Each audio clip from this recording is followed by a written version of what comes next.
کہ حضرت مجاہد ملت مولانا حبیب الرحمن صاحب عیسوی رحمۃ اللہ تعالیٰ علیہ فرماتے تھے کہ اگر قیامت کے دن مسجد اور مدرسے کے ذمہ داروں کی مغفرت ہو گئی تو میں سمجھتا ہوں کہ سارے لوگوں کی مغفرت ہو جائے گی۔ کسی نے پوچھا کہ حضرت ایسا کیوں؟ فرمایا کہ سب سے زیادہ تکلیف علماء کو پہنچانے والے مسجد اور مدرسے کے ذمہ داری ہوتے ہیں۔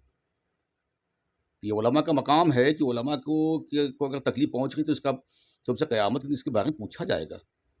اور اپنے آخرت کے بارے میں سوچو تھوڑی دیر کے لیے۔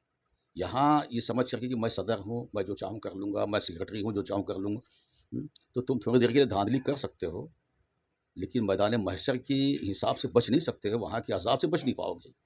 اس کے پہلے ہم نے آپ کو بتایا تھا کہ آج کی اس مہنگائی کے دور میں کم سے کم 15,000 روپے سیلری ایک مؤذن کی ہونا چاہیے، اور امام صاحب کی سیلری کم سے کم 25 سے لے کر تو 40,000 تک ہونا چاہیے۔ تو حضرت آپ کو کیا لگتا ہے آج کے اس دور میں، مہنگائی کے دور میں، امام صاحب کو کچھ مسجدوں میں ہم دیکھ رہے ہیں کہ 5,000 روپے بھی ملتے ہیں مہینے کے سیلری کے طور پہ، تو آپ کے حساب سے کم کتنی سیلری ہونا چاہیے؟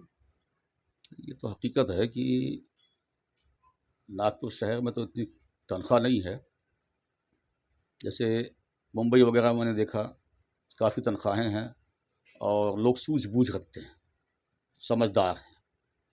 وہی سمجھداری یہاں ہونی چاہیے، چاہے یہاں ہو وہاں ہو، مہنگائی اتنی ہے۔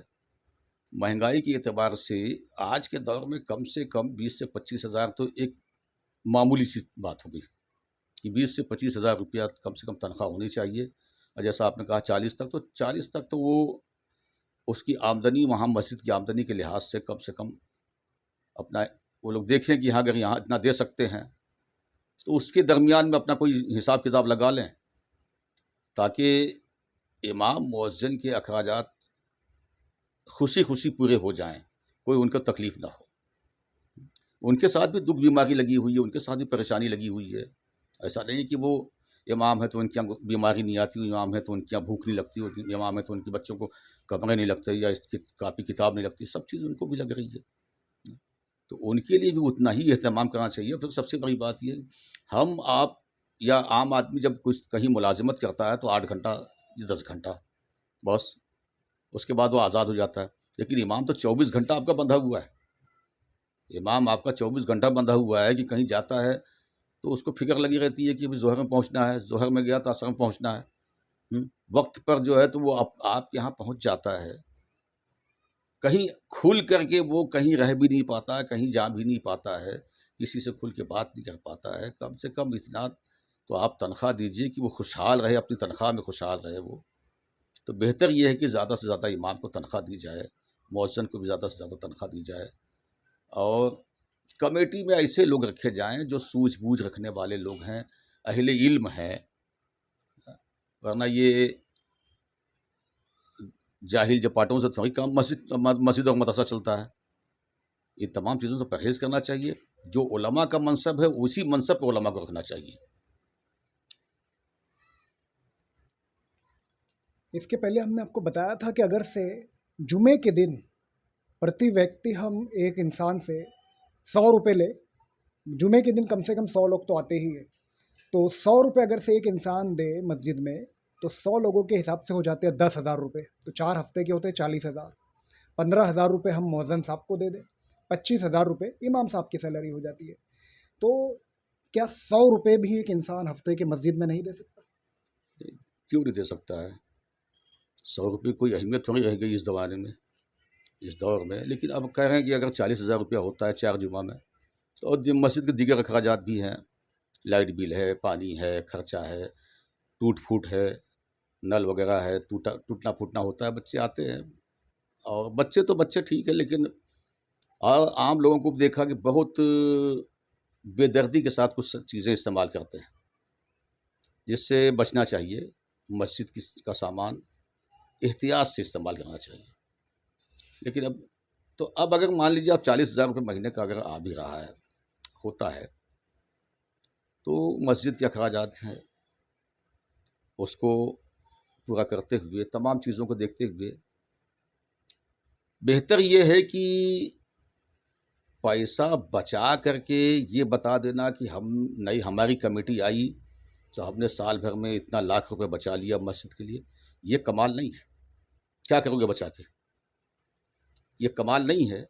کمال یہ ہے کہ جس کو تم نے رکھا ہے وہ کم سے کم وہ خوشحال رہے. تو اتنا ہونا چاہیے کہ آپ اپنے اخراجات نکالنے کے بعد آپ دیکھ لیجئے جیسا بھی ہے کہ جتنا حساب بیٹھتا ہے آپ کا اس حساب سے آپ زیادہ سے زیادہ تنخواہ دیجیے. آپ کے پاس بچے نہ بچا کرو گے کیا ہی بتائیے. بچے نہ بچے ٹھیک ہے، لیکن بچا کے آپ کیا کرو گے جب آپ کا پورا خرچہ نکل جا رہا ہے، آپ کو تکلیف نہیں ہو رہی ہے کہ بھئی کسی کے سامنے مسجد کو قرض دار نہیں بنایا جا رہا کسی کے کہ مسجد کے لیے قرضہ لے رہے ہیں آپ. اگر ایسی بات نہیں ہے تو آپ اتنے پیسے میں ہی اتنا کم سے کم آپ کر لیجئے کہ امام کی تنخواہ بھی اتنی دیجیے وسعت کے ساتھ کہ امام بھی خوش رہے اور آپ کے اخراجات بھی پورے ہو جائیں. ورنہ یہ پیسہ میں پوچھتا ہوں کہ یہ پیسہ بچانے کے بعد جو ہے جو آپ کہہ رہے تعمیری کام بھی نہیں کرنا ہے اور کچھ ساری چیزیں مکمل ہو چکی ہیں، صرف بیلنس کر کے کہ ہم نے اپنی مسجد کے لیے اتنا لاکھ روپے جمع کر لیا. کیا کرو گے؟ آخر یہی کرو گے کہ قیامت کے دن رب تبارک و تعالیٰ جب پوچھے گا کیا کر کے آئے دنیا سے، تو یہی کہو گے کہ امام کی تنخواہ کم کیا، مؤذن کی تنخواہ کم کیا اور پیسہ بچا کے یہاں لے کر کے آیا؟ یہی کہو گے؟ تو اس لیے اماموں کے ساتھ ظلم مت کرو اور اپنے آخرت کے بارے میں بھی سوچو کہ آخرت میں تم سے پوچھا جائے گا، اس معاملے میں پوچھا جائے گا تم سے. اور پھر مسجد کا پیسہ ہے، اللہ کے گھر کا پیسہ ہے، اس کے بارے میں بھی پوچھا جائے گا. وہ اللہ کے گھر کی ملازمت کرنے والا، اس کے بارے میں پوچھا جائے گا تم سے. تو اپنے آپ کو سنبھالو اور دیکھو کہ تمہارا نظریہ کہاں جا رہا ہے، کیا کر رہے ہو. اب رہ گیا کہ دوسرے عقیدے والوں کے خلاف ایک مسئلہ آتا ہے کہ اگر وہ بولتا ہے، تنقید کرتا ہے، تو اس کا تنقید کرنا کسی وجہ سے اور وجہ یہی ہے کہ گستاخی رسالت ہوتی ہے تو اس کی بنیاد پر وہ بولتا ہے. لیکن کسی پر کسی چیز کا الزام لگا کر کے اس کو جو ہے تو محض الزام کی بنیاد پر ذلیل کرنا اور پھر یہ کہنا کہ نہیں بھائی ہم مسجد کے ٹرسٹ ہیں ذمہ دار. تو مسجد کا ٹرسٹ ہو جانا جو ہے یہ کمال نہیں ہے. کمال یہ ہے کہ امام کا احترام اور اس کی ساری چیزیں جو ہے قائم رکھنا.